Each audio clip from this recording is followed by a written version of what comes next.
जय हिंद दोस्तों, मैं हूं प्रभात। पीसीएस शिक्षा के मंच पे आप तमाम अभ्यर्थियों का हार्दिक अभिनंदन है। चर्चा के मुख्य बिंदु में है आज प्रतियोगिता दर्पण का अप्रैल संस्करण और इस अप्रैल संस्करण के राष्ट्रीय खबरों के बारे में अभी हम चर्चा करने जा रहे हैं। हालांकि इन खबरों के बारे में हमने ऑलरेडी वीकली न्यूज में चर्चा कर लिया था, लेकिन चूंकि कंपटीशन के लिए आपको एक न एक कुल मिला के मैगज़ीन पढ़ने की आवश्यकता होती है और उसके लिए हमने प्रतियोगिता दर्पण को रखा हुआ है।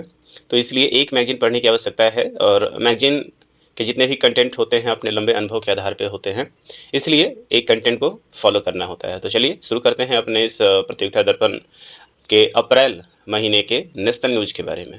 इससे पहले आपको याद दिला दें कि यदि आपने चैनल को सब्सक्राइब नहीं किया है तो चैनल को ज़रूर सब्सक्राइब कर लें, ताकि आपको नोटिफिकेशन सही टाइम पे मिल जाए और आप अपने करंट अफेयर्स या एक इन पे जीएस के टॉपिक को अपडेट कर पाएँ। चलिए सबसे पहले देखते हैं हाईलाइट किन किन खबरों पे हम लोग यहाँ चर्चा करने वाले हैं। तो नेशनल न्यूज़ के अंतर्गत सबसे इम्पोर्टेंट जो खबर है, चूँकि आपको पता है कि जो अप्रैल महीने का ये मैगज़ीन है, संस्करण अप्रैल का ज़रूर होता है, लेकिन जो इसमें खबरें होती हैं वो ऑलमोस्ट 1 से 2 महीने पुरानी होती हैं। तो यहाँ जो खबरें आपको मिलेंगी ऑलमोस्ट फरवरी और मार्च महीने के न्यूज़ को देखने को आपको मिलेगा। सबसे पहले यहाँ चर्चा की गई है 27 वर्ष के अंतराल के पश्चात दिल्ली में भाजपा सरकार आई है। रेखा गुप्ता दिल्ली की नई मुख्यमंत्री बनी है। मणिपुर में राष्ट्रपति शासन को लागू किया गया। डीआरडीओ के द्वारा very short range air defence missile system का सफलतापूर्वक परीक्षण किया गया है। सेना के पूर्वी कमान के मुख्यालय, जो कि पहले फोर्ट विलियम हुआ करता था, उसका अब नाम बदलकर विजय दुर्ग कर दिया गया है। उत्तराखंड के पश्चात अब गुजरात में भी यूसीसी को लागू करने की पूरी तैयारी चल रही है और रामसर स्थल में 4 और नए स्थान जोड़े गए और अब रामसर स्थलों की संख्या जो है वो कितनी हो गई है, तो 89 हो गई है। इन्हीं कुल मिला के हमारे पास 6 खबरें हैं और इन 6 खबरों के बारे में ही हम लोग अभी चर्चा करने वाले हैं। ये सभी के सभी न्यूज आपकी परीक्षा के दृष्टिकोण से काफ़ी महत्वपूर्ण हैं, इसलिए इसके एक एक चीज़ों के ऊपर ध्यान देने की आवश्यकता है। चलिए सबसे पहले बात करते हैं हम दिल्ली इलेक्शन की। तो दिल्ली इलेक्शन आपको याद होगा रहा होगा कि हाल फिलहाल में ही दिल्ली में इलेक्शन हुआ। 5 फरवरी को यहाँ पे इलेक्शन जो है वो कंप्लीट हुआ था और जल्दी ही 8 फरवरी को ही यहाँ पे रिजल्ट जो है वो आ गया था। इसी के संबंध में पूरा का पूरा ये कंटेंट दिया हुआ है और आपको यहाँ दिल्ली में जो नई सरकार बनी है उसके बारे में ये चर्चा की गई है। तो इससे पहले कि दिल्ली में नई सरकार बनी हुई है और दिल्ली में भी हाल फिलहाल में जो इलेक्शन हुआ है, उस इलेक्शन में अब एक बड़ा बदलाव देखने को मिला है। बड़ा बदलाव देखने को इसलिए मिला है क्योंकि पिछले लगभग 10 वर्षों से जो सरकार यहाँ पे चली आ रही थी, आम आदमी पार्टी की सरकार थी और आम आदमी पार्टी की सरकार अब यहाँ पे, जिसको हम लोग आपकी सरकार कहते हैं, तो अब इनकी सरकार अब यहाँ पे नहीं है, सरकार गिर चुकी है। मतलब नया इलेक्शन हो चुका है और बहुत बुरी तरह यहाँ पे हार का सामना करना पड़ा है। तो सबसे पहले दिल्ली जो विधानसभा है, दिल्ली आपको पता है कि दिल्ली क्या है, एक यूटी है और यूटी के पास आपको पता है, और यूटी में यहाँ पे क्या है, विधानसभा है और विधानसभा के पास आपको पता है, दिल्ली विधानसभा के पास बहुत सारी शक्तियाँ नहीं होती है, क्योंकि इसके पास पूर्ण राज्य का दर्जा नहीं है। तो दिल्ली विधानसभा के पहले एक नज़र डालें तो दिल्ली विधानसभा में आप देखेंगे जो सीटों की संख्या कितनी है, तो कुल मिला के विधानसभा सीटों की संख्या जो है वो 70 है, 70 सीटें हैं। और इसी सीटों के ऊपर क्या हुआ था, यहाँ पर चुनाव हुआ था और जो चुनावी मैदान में मुख्य रूप से 2 पार्टियां थीं। एक तरफ थी बीजेपी और उनकी गठबंधन, दैट इज आप इसको एनडीए कहें, और दूसरी तरफ जो है वो आम आदमी पार्टी यहाँ पे काम कर रही थी। और इसमें कांग्रेस जो है वो, कांग्रेस भी अपने पूरे 70 सीटों पर लड़ रही थी, लेकिन कांग्रेस को चूँकि कोई भी सीट नहीं मिला है तो आप इसको यहाँ पे एक विपक्षी दल के रूप में देखना उचित नहीं होगा। तो कुल मिला के जो सीटें थीं यहाँ पे आप देखें, 2025 का जो रिजल्ट यहाँ पे आया है उसमें 2020 के बनिस्बत, मतलब 2020 में जो इलेक्शन हुआ था उसके रेस्पेक्ट में आप देखेंगे 2020 में बीजेपी जो है अपने दल के साथ कुल मिला के 8 सीटें जीत पाई थी और इस बार आप देखेंगे कि 40 सीटों का उन्हें फ़ायदा हुआ है और 2025 में उन्होंने 48 सीटें जीत ली हैं। वहीं यदि आप वोटर परसेंटेज की बात करेंगे तो वोटर परसेंटेज जो आप देखें यहाँ पे 45.56% रहा है, जबकि 2020 में आप देखेंगे तो इनका वोटर केवल 38.51% रहा था। लगभग 7% जो है इनको प्लस वोट मिला है और यही 7%, केवल 7% के आधार पे पूरी जो सरकार है इन्होंने फॉर्म की है। आम आदमी पार्टी की हम लोग बात करें तो आम आदमी पार्टी जहां 2020 में आप देखेंगे कि 62 सीटें इनको मिली थी और यहीं आप देखेंगे 40 सीटों का सीधा सीधा इनको नुकसान हुआ है और यहीं 40 सीटें बीजेपी के पास जुड़ गई हैं। और देखिए सबसे इंपॉर्टेंट है यहाँ पे देखने वाली बात है वोट परसेंटेज। वोट परसेंटेज आप देखेंगे कि बीजेपी और एनडीए के बीच में जो वोट परसेंटेज है उसमें आप देखिए कि एक तरफ 45.56% है और दूसरी तरफ 43.57% है। कुल मिला के आप कहें तो हार्डली हार्डली जो है आप यहाँ से 1 से 2% के बीच में पूरा सिनारियो बदल चुका है। केवल 1 से 2% के बीच में दिल्ली का पूरा सिनेरियो बदल चुका है और यहाँ पे सरकार जो है वो बदल चुकी है। तो आप देख सकते हैं ये हमारे लिए, जबकि कुछ और पार्टियां थी, कांग्रेस और जो निर्दलीय पार्टियां लड़ रही थी, उन्हें कोई भी सीट यहाँ पे नहीं देखने को मिला है। तो दिल्ली की जो नई मुख्यमंत्री बनी है वो चौथी बार आप देखेंगे, 4th टाइम दिल्ली को यहाँ पे कोई महिला मुख्यमंत्री मिला है और महिला मुख्यमंत्री के रूप में यहाँ पे रेखा गुप्ता जो है वो बीजेपी के द्वारा नियुक्त की गई हैं। सबसे पहले देखते हैं दिल्ली के बारे में कुछ विशेष। तो दिल्ली जो विधानसभा है उसे 1993 में नई विधानसभा के रूप में इसका गठन किया गया था और यहाँ पे 1993 से दिल्ली विधानसभा का जब से गठन हुआ था और आर्टिकल नंबर यहाँ पे कौन से है याद रखिएगा, 239, article number 2A, article number 239 के अंतर्गत क्या है, यूटी के बारे में दिया गया है 2, और यहाँ पे ए सब क्लॉज ए और ए के अंतर्गत आपको दिल्ली विधानसभा देखने को मिल जाएगा। तो 1993 से लेकर और आज 1993 में यहाँ पे विधानसभा गठित की गई थी और 1993 के बाद अब जो है 2025 चल रहा है। इसके बाद में कुल मिला के यहाँ पे 7 बार चुनाव जो है वो हो चुके हैं। कितनी बार चुनाव हो चुके हैं तो याद रखिएगा, 7 बार यहाँ पे चुनाव हो चुके हैं। और 1993 के पहले चुनाव में विजय दर्ज करके भाजपा ने सरकार बनाई थी, इस बात को याद रखिएगा। इनमें 1993 के पहले चुनाव में विजय दर्ज करके भाजपा ने सरकार बनाई थी। वर्षों के 5 वर्ष के इस कार्यकाल में 1993 में आप देखेंगे, सबसे पहले तो 1993 से लेकर और 1998 के बीच में आप देखेंगे कि 3 मुख्यमंत्री यहाँ पे बन चुके हैं। 3 मुख्यमंत्री बने थे जिनका नाम था मदन लाल खुराना, साहिब सिंह वर्मा और सुषमा स्वराज, जो कि बीजेपी के बहुत ही गद्दावर नेता हुआ करती थी।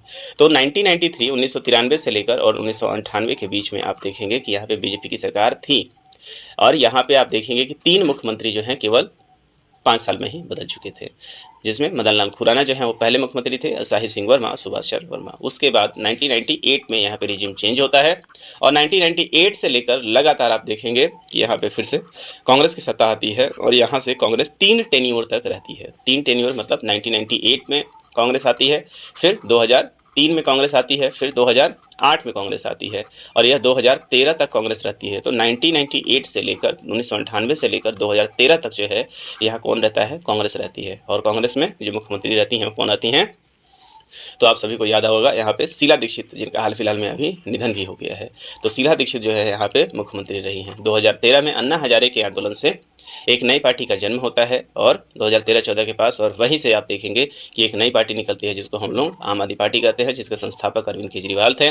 वहाँ पे सबसे पहले जब इन्होंने कोएलिशन गवर्नमेंट चलाया यहाँ पे कांग्रेस के साथ और केवल 48 दिन में ही ये सरकार जो है वो गिर गई। फिर से फरवरी 2014 के बीच में आप देखेंगे, फरवरी 2014 पे यहाँ पे फिर से इलेक्शन होता है और यहाँ पे फरवरी 2014 और 15 के बीच में यहाँ पे प्रेसिडेंट मतलब राष्ट्रपति रूल रहता है।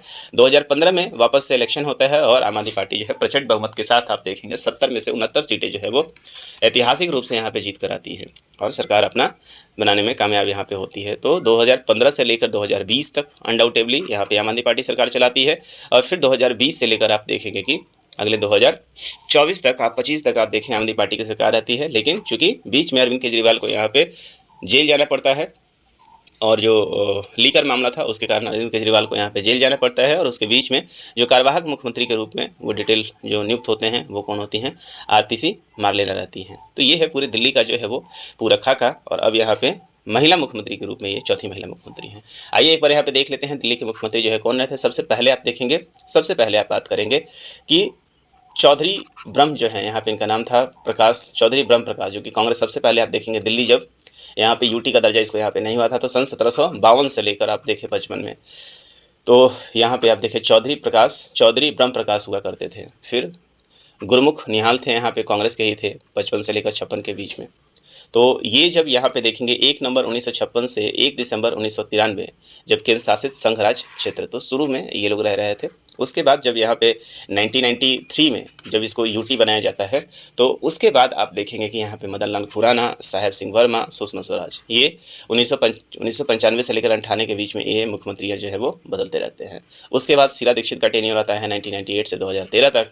फिर उसके बाद 2 टेन्योर अरविंद केजरीवाल, बीच में कुछ समय के लिए आरतीसी मार्लेना और अब जो है यहाँ पे रेखा गुप्ता आ चुकी हैं। थोड़ा सा आपको यहाँ पे रेखा गुप्ता जी के बारे में भी जानना चाहिए। तो रेखा गुप्ता जो है वो आपको देखेंगे कि डी यूनिवर्सिटी से जो सबसे पहले वो विद्यार्थी के रूप में यहाँ पे स्टूडेंट लीडर हुआ करती थी और लंबे समय तक जो है वो बीजेपी के लिए ये कार्यकर्ता के रूप में काम की हैं। तो जरा देखें यहाँ पे, तो रेखा गुप्ता जो बनी है 1996 में दिल्ली विश्वविद्यालय छात्र संघ की अध्यक्ष रही हैं और रेखा गुप्ता 2004 से 2006 के दौरान भारतीय जनता पार्टी में युवा मोर्चा की राष्ट्रीय सचिव भी रह चुकी हैं। दिल्ली भाजपा महिला मोर्चा की महासचिव रही हैं और पहली ही बार आप देखेंगे कि विधायक बनी हैं। ये पहली बार दिल्ली से विधायक बनी 50 वर्षीय रेखा गुप्ता को आयोजित समारोह में मुख्यमंत्री पद का शपथ भी राज्यपाल जो है वहाँ पे उपराज्यपाल वी.के. सक्सेना ने दिलाई है।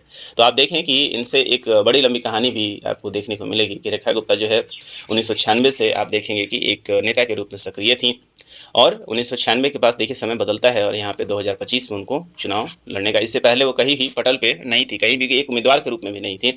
2025 में वो पहली बार चुनाव लड़ती है और यहाँ पे ऑलरेडी यहाँ पे कई सारे प्रवेश वर्मा का भी यहाँ पे नाम सामने आ रहा था, लेकिन ऐसा नहीं हुआ। बीजेपी ने एक सबको सरप्राइज करते हुए यहाँ पे आपने देखा कि एक महिला मुख्यमंत्री को लाके रखा है। और दिल्ली के लिए एक बड़ी बात भी है क्योंकि दिल्ली में हमेशा में जो है वो लड़कियों की जो सुरक्षा है बहुत ही बड़ा मुद्दा रहता है और ऐसे क्षेत्र में रेखा गुप्ता से काफ़ी सारे उम्मीदें यहाँ पे लगाई जा रही हैं। तो याद कर लें आप लोग। तो जो वहाँ पे भी दिल्ली के उपराज्यपाल हैं कौन है, वी.के. सक्सेना है। 6 मंत्रियों ने कैबिनेट मंत्री के रूप में शपथ ग्रहण किया है। अब यहाँ पे एक और बात जानने की जरूरत है कि 27 वर्ष के अंतराल के पश्चात दिल्ली में मुख्यमंत्री पर भाजपा का कब्जा हुआ है। कुछ और चीज़ें जान लेते हैं यहाँ पे। तो पूरे देश में यदि आप भाजपा का भी डोमिनेशन देखेंगे तो पूरे देश में 28 राज्यों में से 28 राज्य और 3 केंद्र शासित प्रदेशों में विधानसभा संचालित है। मतलब जहाँ जहाँ इलेक्शन हो रहे हैं तो हमारे देश में से 28 राज्य और 8 केंद्र शासित प्रदेश हैं। इसमें से 28 राज्य और केवल 3 यूटी में अभी क्या है, विधानसभा है। और इसमें से 14 राज्य और 1 केंद्र शासित प्रदेश, मतलब 14 राज्य और 1 केंद्र शासित प्रदेश में आप देखेंगे कि आज के समय में बीजेपी लेड गवर्नमेंट है, मतलब एनडीए की सरकार यहाँ पे चल रही है।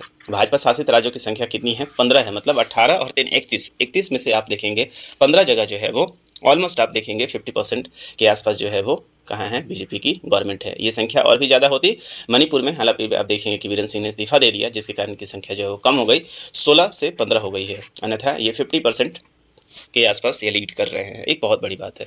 तो भाजपा के इन 14 मुख्यमंत्रियों के अलावा 5 राज्य और 1 केंद्र शासित प्रदेश पुदुचेरी में भी भाजपा के सहयोग दलों से मुख्यमंत्री हैं। मतलब 5 और प्लस 1 6 आप जोड़ लीजिए। तो आप देखिए कि 15 में तो ये खुद चला रहे हैं और 6 में जो है वो सहयोगी दल के रूप में है। तो आप देखिए तो कुल मिला के 31 जहाँ पे विधानसभा है उसमें से 21 जगह जो है वो आज के डेट में भाजपा रूल कर रही है।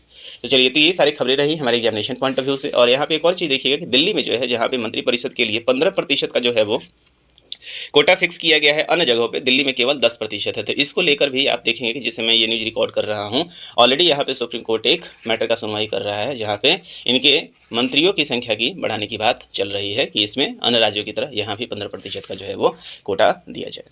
चलिए आगे बढ़ते हैं, मणिपुर चलते हैं और मणिपुर में राष्ट्रपति शासन की बात करते हैं। यहाँ पे मणिपुर आपको पता है कि बीते कुछ वर्षों से काफ़ी ज़्यादा चर्चे में रहा है और चर्चे में इसलिए रहा है क्योंकि यहाँ के 2 जो समुदाय हैं जिसको हम लोग मैतेई और कुकी के रूप में जानते हैं, इन दोनों के बीच में काफ़ी बड़ा संघर्ष देखने को मिला है और संघर्ष भी इस स्तर का रहा है कि यहाँ पे कई लोगों की जान जा चुकी है। और संघर्ष की शुरुआत इसलिए हुई थी यहाँ के क्योंकि हाईकोर्ट ने जब यहाँ पे एक डिसीजन दिया था जो कि मैतेई को लेकर है। आइए समझते हैं, पूरे न्यूज़ को समझते हैं कि आखिर क्या है, क्यों राष्ट्रपति शासन यहाँ पे लगा है। तो लगभग 2 वर्षों से सांप्रदायिक हिंसा से जूझ रहे मणिपुर में स्थिति एक बार फिर से अनियंत्रित हो गई है और जिसके कारण यहाँ पे राष्ट्रपति शासन 13 फरवरी 2025 से लगा दिया गया है। मार्च 2022 में भाजपा यहाँ पे जीती थी और 2022 में भाजपा के शासन के अधीन मणिपुर के जो मुख्यमंत्री थे वो कौन थे, वीरेंद्र सिंह थे। और उनकी पार्टी के नेतृत्व में के निर्देश पर मुख्यमंत्री पद ने अभी हाल फिलहाल में क्या किया है, यहाँ से वीरेंद्र सिंह जो यहाँ पे मुख्यमंत्री थे वहाँ से इन्होंने इस्तीफा दे दिया और 9 फरवरी को आप देखेंगे कि मणिपुर से यहाँ के तत्कालीन जो मुख्यमंत्री थे वीरेंद्र सिंह, उन्होंने इस्तीफा दे दिया।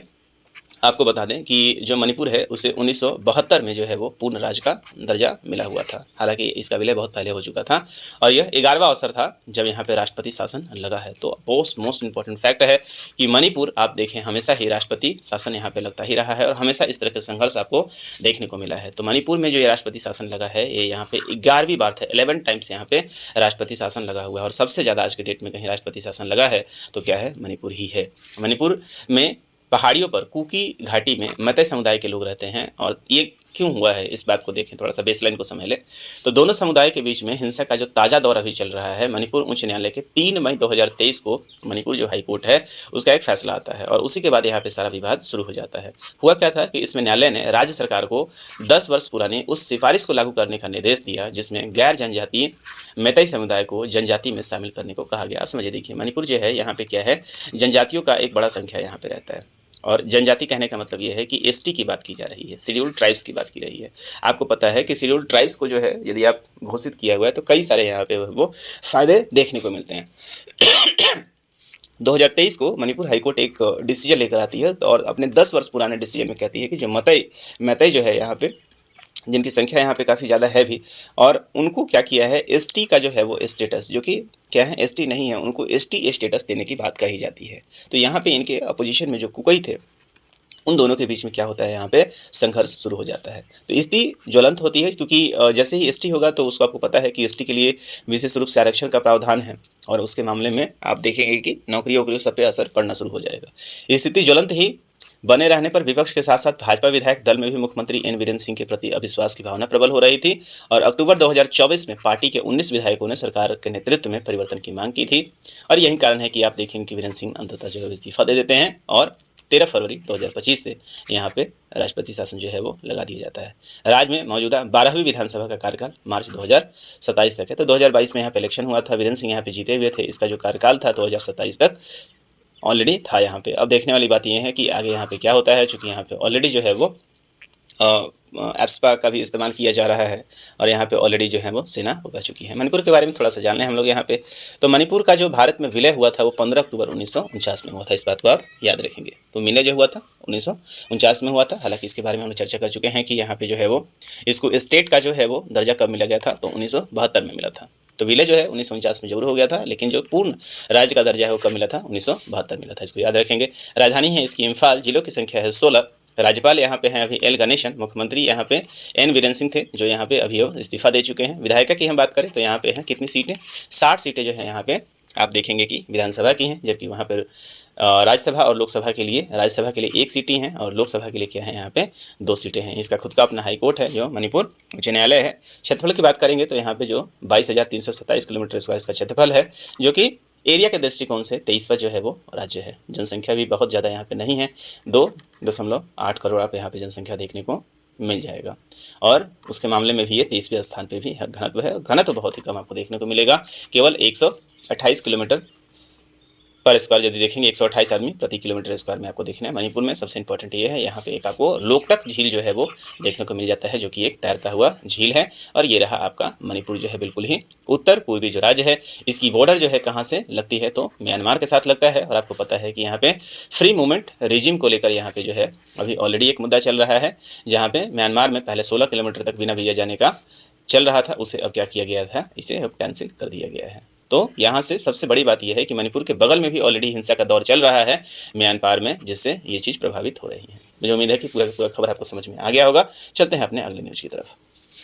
अगला न्यूज़ है डीआरडीओ के द्वारा बहुत कम दूरी की हवाई रक्षा प्रणाली का सफल परीक्षण कर दिया गया है। तो बहुत कम दूरी, जिसको हम लोग very short range eddy system कहते हैं, हम लोग very short range eddy system कहते हैं, SHOR आप कह लें, यहाँ पे SHOR कहते हैं। तो ये पूरा जो डिस्टेंस है इसको क्या कहते हैं, अंग्रेजी में क्या कहते हैं, इस पूरे सिस्टम को very short range air defence system इसको कहा जाता है। तो 1 फरवरी 2025 को भी डीआरडीओ के द्वारा जो है क्या किया गया है, एक शॉर्ट रेंज वेपन का परीक्षण किया गया है। इसे विकसित डीआरडीओ ने किया था।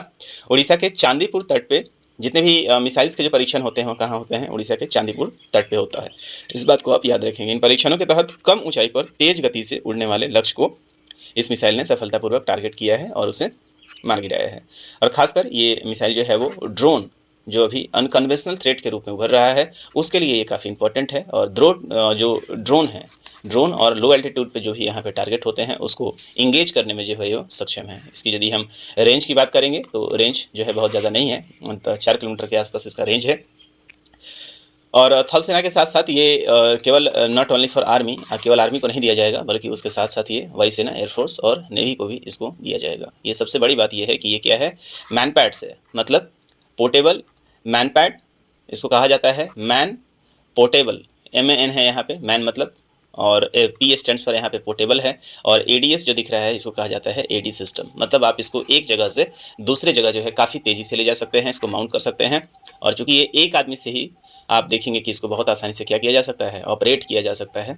पहले ऐसे मिसाइल्स जो है वो ईगला के रूप में हुआ करते थे, जिसको कंधे पे रख के चलाया जाता था। अब इसी का ये इम्प्रूव वर्जन है, जिसको हम लोग क्या कह रहे हैं, मैनपर्ड्स के रूप में, जिसको हम लोग वेरी शॉर्ट रेंज कहते हैं, और बहुत ही जल्दी क्या हो जाता है, ये ऑपरेशनल हो जाता है। और युद्ध में ऐसे छोटे छोटे, जैसे टैंक सामने से आ रहा हो, छोटे छोटे ड्रोन्स आ रहे हैं, मतलब ड्रोन से जिसका आरसीएस बहुत कम होता है, उसके लिए काफ़ी इंपॉर्टेंट है।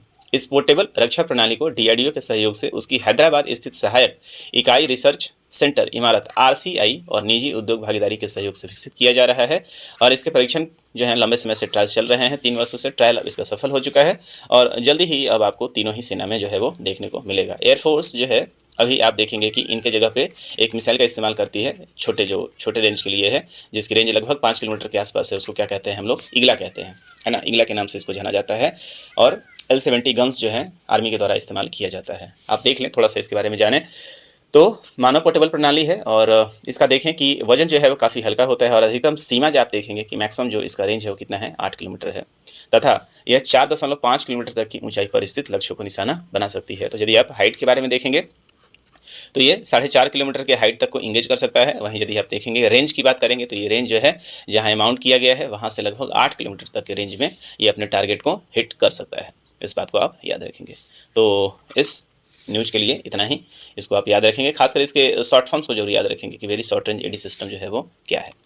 आगे देखते हैं, सेना के पूर्वी कमान के मुख्यालय का नाम जो है वो फोर्ट विलियम के स्थान पर विजयदुर्ग का रखा। तो ये तो फोर्ट विलियम को लेकर एक काफ़ी इंपॉर्टेंट यहाँ पे, चूँकि पता है सरकार जितने भी औपनिवेशिक काल के जो नाम हैं, जिससे गुलामी का जो है वो हमारे पास जो एक इंडिकेशन मिलता था, उसको सरकार लगातार जो है वो नाम परिवर्तित कर रही है, और इसी रास्ते में अब आ गया है फोर्ट विलियम। आपको पता है, इतिहास में आपने पढ़ा है मॉडर्न हिस्ट्री में, कि फोर्ट विलियम का निर्माण जो है वो अपने सिख सरकार के दौरान आपको पता है कि कलकत्ता में ही 3 गाँव को मिलाकर किया गया था, जिसको हम लोग सुल्तानाती कालीकता और गोविंदपुर, आपको याद आ रहा होगा जॉब चौरनक। तो जॉब चौरनक के कार्यकाल में आप देखेंगे कि 3 गाँव जो है, जिसका 3 गाँव को मिलाकर एक किला का निर्माण किया गया था, जिसका नाम क्या था, कलकत्ता जो शहर बसाया गया था। और उसी कलकत्ता शहर का जो है जब किलाबंदी कर दिया गया था, उसकी नाम क्या रखा गया था, फोर्ट विलियम रखा गया था। और ये फोर्ट विलियम जो रखा गया था, तो आपको पता है कि उस समय इंग्लैंड के जो तृतीय राजा थे, जिसका नाम था विलियम तृतीय, उन्हीं के नाम पे इस फोर्ट विलियम का नाम रखा। काफ़ी ऐतिहासिक किला है, यहीं से आप देखेंगे कि आप सिराजुद्दौला का कहानी जुड़ता है। तो अब जो है एक इम्पॉर्टेंट, और तत्काल में आप देखेंगे 1962 का जब वॉर हुआ था भारत और चाइना का, उसके बाद इसे यहाँ पे पूर्वी कमान को सेटअप किया गया था। जो पूर्वी कमान का हेडक्वार्टर पहले लखनऊ हुआ करता था, अब इसको कलकत्ता में लाके रखा गया था, और अब इसका नाम बदल कर क्या कर दिया गया है, विजय दुर्ग कर दिया गया है। इस बात को आप लोग याद रखेंगे। विजय दुर्ग काफ़ी इंपॉर्टेंट है, ऐतिहासिक रूप से भी ये क्वेश्चन हमारे हिस्ट्री से भी जुड़ सकता है, ये क्वेश्चन हमारे लिए करंट अफेयर्स का तो है ही है। तो आइए समझते हैं पूरे खबर को। भारतीय थल सेना की पूर्वी कमान के कोलकाता स्थित फोर्ट विलियम का नाम बदलकर अब क्या रख दिया गया है, विजय दुर्ग रख दिया गया है। अंग्रेजी शासनकाल से चली आ रही परंपरा को समाप्त करने तथा देश के प्रमुख ऐतिहासिक स्थलों को औपनिवेशिक पहचानों से मुक्त करने की दिशा में केंद्र सरकार द्वारा किए जा रहे प्रयासों के तहत पहले भी कई नाम बदले जा चुके हैं। उदाहरण के लिए आप देखेंगे कि कई सारे नाम, जैसे अंडमान द्वीप समूह जो था, उसका नाम जो पहले है रॉस आइलैंड हुआ करता था। अंडमान में आप देखेंगे कि अंडमान द्वीप से, तो उसका नाम क्या था, रॉस आइलैंड था, और इसी का नाम बदलकर क्या किया गया, नेताजी सुभाष चंद्र बोस आइलैंड कर दिया गया था। ठीक है, इसके अलावा यहीं पे था एक नील आइलैंड, इसका नाम बदल दिया गया शहीद आइलैंड।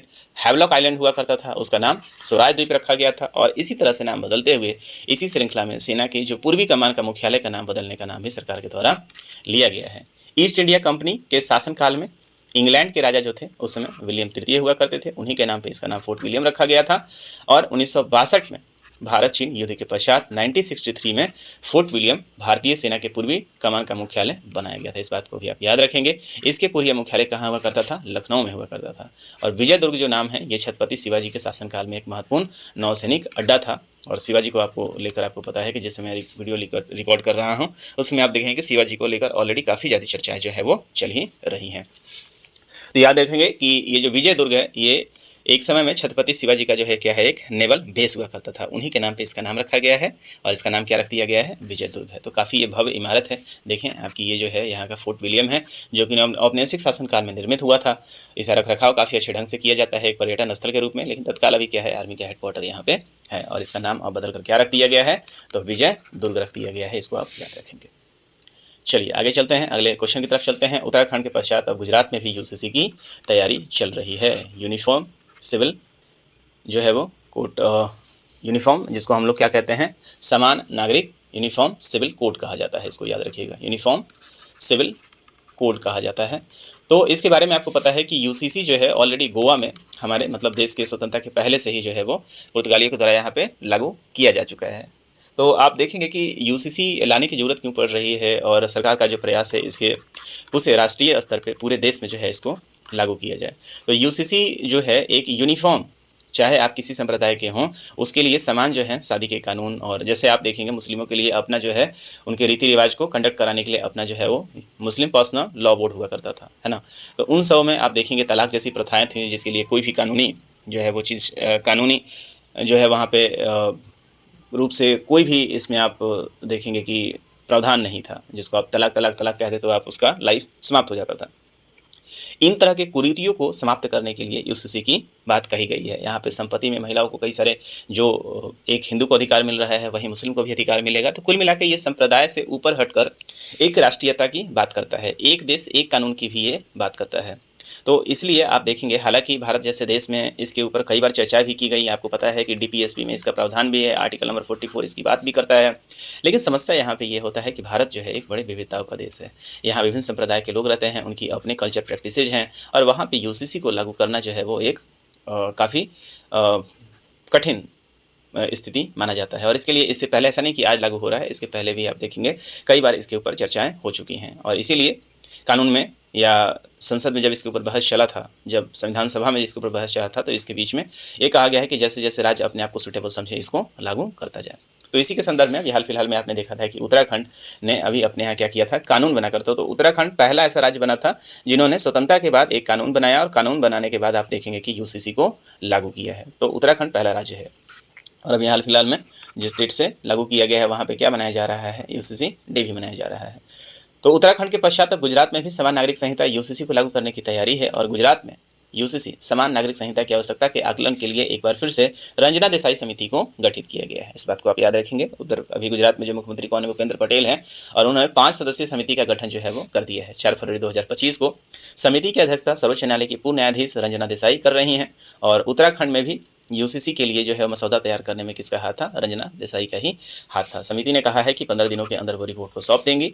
और इसके पहले आपको पता है कि विधेयक पारित करके उत्तराखंड में समान नागरिक संहिता 27 जनवरी 2025 से लागू कर दी गई है, और स्वतंत्रता के पश्चात इसे लागू करने वाला देश का पहला भी राज्य ये बन चुका है। यूनिफॉर्म सिविल कोड लागू होने से पहले सभी नागरिकों के लिए, चाहे वो किसी भी धर्म के हो क्यों ना हो, विवाह, तलाक, उत्तराधिकार, संपत्ति के अधिकार, वो हलाला आदि के मामलों में एक समान कानून जो है यहाँ पे लागू हो जाएगा। इस बात को आप याद रखेंगे। तो मोस्ट इंपॉर्टेंट जो दूसरा जो राज्य है वो कौन बन रहा है, गुजरात बन रहा है। और आप जल्दी ही देखेंगे जहाँ जहाँ बीजेपी लीड सरकार है वहाँ धीरे धीरे ही सही, लेकिन आप देखेंगे कि आप यूसीसी को लागू होते हुए देखेंगे। आगे देखते हैं, 4 वेटलैंड जो है वो आपके और ऐड हो गए हैं। तो काफ़ी ये इंपॉर्टेंट न्यूज़ है, आइए समझते हैं क्या है। तो फरवरी 2025 को देश में 4 अन्य आर्द्र भूमि जो क्षेत्र है वो रामसर स्थलों की सूची में शामिल कर दिया गया। और इससे आशय के प्रमाण पत्र 2 फरवरी 2025 को अंतर्राष्ट्रीय वेटलैंड डे के अवसर पर गोंडा उत्तर प्रदेश में आयोजित एक समारोह में केंद्रीय वन एवं पर्यावरण मंत्री ने इस साइट के प्रबंधकों को सौंप दिया है। जो ये 4 जो नए वेटलैंड शामिल कर गए हैं उसमें से देखिए, पहला जो है सक्का राकोटाई पक्षी अभ्यारण्य जो कि तमिलनाडु में है, थेरथंगल पक्षी अभ्यारण्य भी तमिलनाडु में है, खेचोरापल्ली जो है वो सिक्किम में है, और उधवा झील कहाँ पे है, वो झारखंड में है। तो झारखंड से आपको एक यहाँ पे देखने को मिल जा रहा है। कुल मिला के आप देखें इसके बारे में थोड़ा सा बैकग्राउंड की बात करने की आवश्यकता है। तो 1971 का दौर था। ईरान का एक शहर है, जिस शहर का नाम क्या है, ईरान का जो एक शहर है जिसका नाम है रामसर। तो यहाँ पे वेटलैंड के महत्व को समझते हुए यहाँ पे एक आप देखेंगे कि एक कमेटी जो है, एक सम्मेलन हुआ था, और इसको हम लोग रामसर सम्मेलन के नाम से, रामसर कन्वेंशन के नाम से जानते हैं। और यहाँ पे जो है वो जितने भी वेटलैंड हैं उसके महत्व को समझते हुए वेटलैंड को क्या किया गया, सुरक्षित मतलब संरक्षित करने की बात कही गई थी। और इसी के अंतर्गत दौर शुरू होता है वेटलैंड का। चूँकि ये जो पूरा सम्मेलन हुआ था 2 फरवरी 1971 को हुआ था, तो 2 फरवरी जो है पूरे विश्व में वेटलैंड डे के रूप में मनाया जाता है। और ये जो सम्मेलन था वो फरवरी महीने का समय चल रहा था, और इस बार जो बैठक कहाँ हो रहा था, तो ये भारत में हो रहा था। इसी में भारत में जो है वो 4 आप देखेंगे कि वेटलैंड और नए जोड़ दिए गए हैं। तो आप देखेंगे एक और चीज़ जानने वाली बात है कि वैश्विक स्तर पे भारत जो है वो कितने स्थान पे है, तो थर्ड स्थान पे था। आप देखें यहाँ पे तत्काल जो वेटलैंड की संख्या है भारत में कितनी हो गई है, 89 हो गई है। तो स्थलों की संख्या के मामले में जो यूके है वो सबसे टॉप पे है। तो यूके में कितने वेटलैंड है, 176 वेटलैंड है। सेकंड नंबर पे कौन आता है, मैक्सिको आता है जिसके पास 144 वेटलैंड है। और भारत का स्थान कौन सा है, वो तीसरा स्थान है जहाँ पे 89 वेटलैंड है। हालांकि भारत में ऐसी बहुत सारी संभावनाएं हैं कि ये भारत नंबर 1 पे पहुंच जाए। अब ये धीरे धीरे ही संभव हो पाएगा। तो फरवरी 2025 तक आप देखेंगे यहाँ वेटलैंड की संख्या कितनी है, 89 है। 2014 की हम बात करें यहाँ पे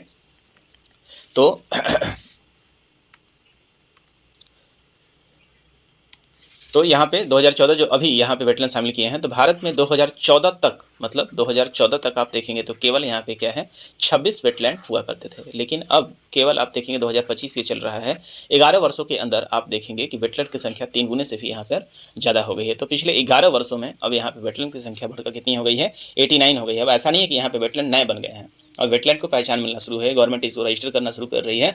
मतलब गवर्नमेंट जो है इस मामले में काफ़ी सेंसिटिव हो गई है, और लगातार आप देखेंगे कि यहाँ पे रजिस्ट्रेशन के लिए जो है वो नामांकन प्रारंभ कर चुकी है। इस 89 वेटलैंड में भी सबसे ज़्यादा आप देखेंगे जो वेटलैंड कहाँ पे है, तो वो तमिलनाडु में है जहाँ पे 20 वेटलैंड है। और दूसरे स्थान पे देखेंगे कितना है, उत्तर प्रदेश है जहाँ पे क्या है, 10 वेटलैंड आपको देखने को मिल जाएगा। तो इसके पहले वेटलैंड के महत्व को समझते हुए इनके संरक्षण के लिए एक अंतर्राष्ट्रीय संधि 2 फरवरी 1971 को ईरान के रामसर शहर में स्थापित किया गया था, और इसके तहत ही अंतर्राष्ट्रीय महत्व के ऐसे आर्द्रभूमि क्षेत्रों की पहचान कर उन्हें रामसर साइट्स कहा जाता है। और भारत 1982 से ही रामसर संधि में शामिल हुआ था तथा फरवरी 2025 तक भारत में 89 वेटलैंड क्षेत्रों के रूप में सूचित किया जा चुका है। तो ये पूरा का पूरा न्यूज़ रहा, और ये हमारे एग्जामिनेशन पॉइंट ऑफ व्यू से काफ़ी इंपॉर्टेंट ये न्यूज़ है। तो इसके साथ ही हम लोगों ने प्रतियोगिता दर्पण में आए हुए इन सभी जो नेशनल न्यूज़ है इसकी चर्चा हमने कर ली है। इस बार कम ही न्यूज़ है, क्योंकि बाकी न्यूज़ में आप देखेंगे कि अन्य भी राज्य के जो हैं वो अभी हाल फिलहाल में बजट की घोषणा की गई है। तो सारे राज्यों में बजट दिया हुआ है। तो यदि आप बजट देखना चाहते हैं और चाहते हैं कि इसके ऊपर कोई वीडियो आए, तो आप कमेंट में जरूर लिख देंगे। तत्काल सभी राज्यों के बजट हैं, इसलिए मैं इसको छोड़ दिया हूँ। और इसके बाद जो है अगला कंटेंट है, इसमें हम लोग इंटरनेशनल न्यूज़ के बारे में चर्चा करेंगे। तो मुझे उम्मीद है कि आप इस वीडियो के माध्यम से मैगजीन का भी आप रिवीजन कर पा रहे होंगे, और आपके करंट अफेयर्स, आपने करंट अफेयर्स को लगातार अपडेट कर पा रहे होंगे। यदि आप चाह रहे हैं कि लगातार आपको इसके संदर्भ में मैगजीन और किसी भी करंट अफेयर्स के बारे में जो यहाँ पे लगातार मैं बना रहा हूँ उसका सही टाइम पे आपको नोटिफिकेशन मिल जाए, तो इसके लिए आप चैनल को सब्सक्राइब जरूर कर लें, बेल आइकन को दबाएं तथा अपने दोस्तों मित्रों के बीच में, अपने ग्रुप्स के बीच में भी ये शेयर करें। तो चलिए आज के सेशन को यहीं तक रखते हैं। मिलते हैं आपसे अगले सेशन में, जहां हम लोग चर्चा करेंगे प्रतियोगिता दर्पण के इंटरनेशनल न्यूज़ में। इसके अलावा भी जीएस में हम लोग आर्टिकल नंबर 19 तक बात कर चुके हैं, चर्चा कर रहे हैं वहां पे आर्टिकल नंबर 20 की, और वीकली न्यूज़ भी अभी आपके सामने जल्दी ही आ जाएगा। तो यहीं तक रखते हैं अपने सेशन को। मुझे उम्मीद है कि आपकी जो तैयारी है वो अच्छी चल रही होगी। अपनी तैयारी को इसी तरह आगे बढ़ाते रहिए, और जल्दी ही आपको सफलता मिले।